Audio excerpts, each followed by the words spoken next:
Bayangkan, seorang gadis, 19 tahun, drop out dari universitas ternama Stanford University, lalu membentuk perusahaan startup. Beberapa tahun kemudian dinobatkan sebagai miliarder termuda di Amerika. Perusahaannya bernilai 9 miliar dolar, lebih dari 145 triliun rupiah, dan namanya diberitakan di media seluruh dunia. Tapi kemudian, tiba-tiba semuanya runtuh, bak sebuah istana pasir. Inilah kisah Elizabeth Holmes, pendiri Theranos. Poster girl yang kerap dijamu Presiden AS, dari puncak kejayaan, hingga ke jurang kehancuran. Elizabeth Holmes lahir di Washington, D.C. pada tahun 1984. Ayahnya, Christian Holmes adalah pejabat pemerintah, dan ibunya, seorang asisten anggota Kongres. Sejak kecil, Elizabeth memang punya ambisi yang luar biasa. Dalam sebuah buku catatan, dia menuliskan impiannya, "Saya ingin menemukan sesuatu yang berguna bagi manusia." Elizabeth kemudian melanjutkan pendidikannya di Stanford University, belajar teknik kimia. Tapi di tengah perjalanannya, saat duduk di tahun kedua, dia memilih untuk drop out, sebuah keputusan yang nanti akan menjadi titik penting hidupnya.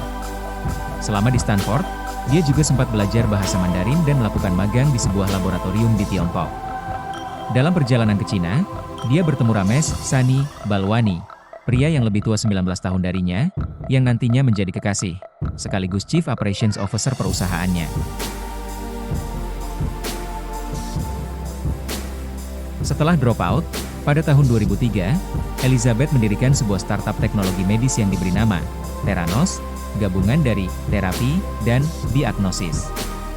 Theranos menjanjikan sebuah revolusi, sebuah alat yang dapat melakukan pemeriksaan darah lengkap hanya dari setetes darah di ujung jari. Tidak hanya itu, alat ini mampu mendapatkan hasil yang lebih murah, lebih cepat, dan lebih praktis. Sungguh suatu teknologi sangat revolusioner dan sangat disruptif, begitu Elizabeth memasarkan produknya. Ia pun mulai kampanye untuk mengumpulkan dana, guna mendukung perusahaan startupnya.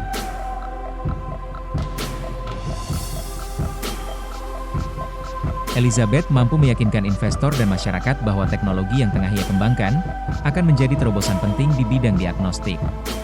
Ada sesuatu dalam diri Elizabeth Holmes, yang membuat banyak nama besar dari kalangan elit AS, setuju bergabung menjadi pendukungnya. Mulai dari Henry Kissinger, mantan Dubes AS. George Shultz, mantan Wakil Presiden AS. James Mattis, mantan Menteri Pertahanan AS. Bahkan Presiden Bill Clinton, pernah menginterview Elizabeth dalam suatu acara TV. Selain itu, pada masa jayanya, Theranos juga mendapatkan kepercayaan dari Walgreens, salah satu jaringan apotek terbesar di Amerika Serikat, untuk menempatkan alat tes darah Theranos pada setiap cabangnya. Elizabeth juga berani menjanjikan bahwa pada tahun 2015, pendapatan Theranos akan mencapai 1 miliar dolar, sebuah proyeksi yang tampak luar biasa dan ambisius. Sehingga lebih meyakinkan lagi para investor dan masyarakat luas mengenai masa depannya yang cerah.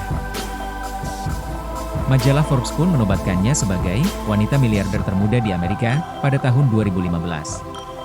Forbes menyatakan, kekayaan bersihnya mencapai 4,5 miliar dolar, dan perusahaannya bernilai 9 miliar dolar, atau lebih dari 145 triliun rupiah, saat puncak kesuksesannya.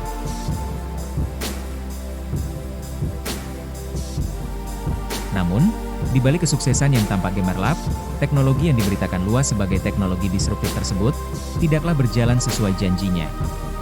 Elizabeth selalu tampil percaya diri di depan investor, memberikan segala informasi dengan cakap dan meyakinkan. Sandiwara demi sandiwara ia lakukan, meskipun dia tahu betul situasi sebenarnya, bahwa alat tes darahnya hanya pepesan kosong. Alat buatan Theranos tak mampu melakukan tes darah yang akurat hanya dari satu tetes darah.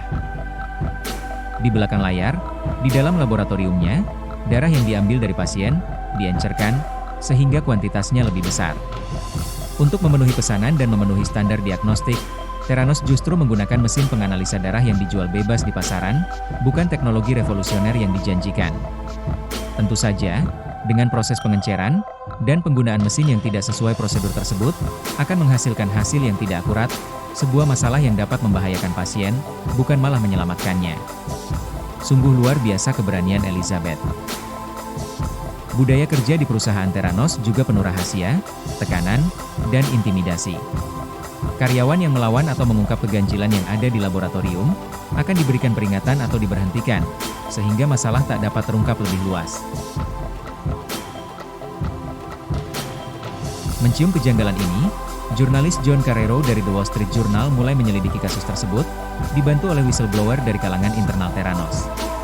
Penyelidikan Carreiro menemukan bahwa teknologi yang diberitakan luas hanyalah sebuah ilusi. Skandal ini, dengan sangat cepat kemudian terbongkar, para investor mulai menarik diri, dan nama-nama besar yang tadinya mendukung Theranos, satu persatu mulai menjaga jarak. Elizabeth Holmes kemudian didakwa melakukan penipuan dan konspirasi, yaitu memberikan informasi palsu mengenai teknologi perusahaannya demi mencari dana dan dukungan. Pengadilan memutuskan ia bersalah. Dan pada November 2022, Elizabeth Holmes dijatuhi hukuman 11 tahun 3 bulan penjara. Sekarang, Elizabeth tengah menjalani masa tahanannya sambil menunggu proses lebih lanjut. Elizabeth Holmes dahulu diberi penghargaan sebagai Business Person of the Year oleh majalah Fortune, Duta Kewirausahaan Global oleh Presiden Barack Obama, dan diberi gelar 100 orang paling berpengaruh di dunia oleh majalah Time. Namun pada 2016, majalah Fortune juga menyebutnya sebagai satu dari 19 pemimpin paling mengecewakan.